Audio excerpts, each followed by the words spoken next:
আপনাদের দেশে কিন্তু এইরকম বাপদাদার দোহাই দিয়া সংস্কৃতির নামে অনেক শিরকি কাজ হয়। যেমন সংস্কৃতির নামে আপনারা শিরক করেন। পয়লা বৈশাখে মঙ্গল শোভাযাত্রা বের হয়,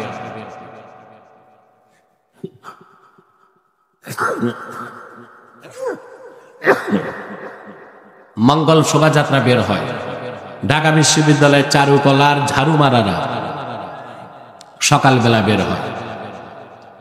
আপনার হনুমান বানর এগুলো থাকে, আর পেঁচা, হুতুম পেঁচা, এটা হিন্দুদের ধর্মীয় কনসেপ্ট। হিন্দুরা মনে করে লক্ষ্মীর বাহন হচ্ছে হুতুম পেঁচা, তো লক্ষ্মী পেঁচার উপর ভর করে এসে লক্ষ্মী বন্টন করে, শিরক, ঠিক না? তারপর হনুমান বানর এগুলোর প্রতিকৃতি থাকে। মেয়েরা পরে বাসন্তী কালারের শাড়ি, ছেলেরা পরে গেরুয়া রঙের বসন, হাতে রাখি, কপালে তিলক, তারপরে উলুধ্বনি দিয়া মঙ্গল শোভাযাত্রা বের করে। যদি বলেন দলিল কি, বলবে বাপদাদা করত। কারা করত? তাহলে বাপদাদার দোহাই দিয়া শিরকি কাজ করা যাবে?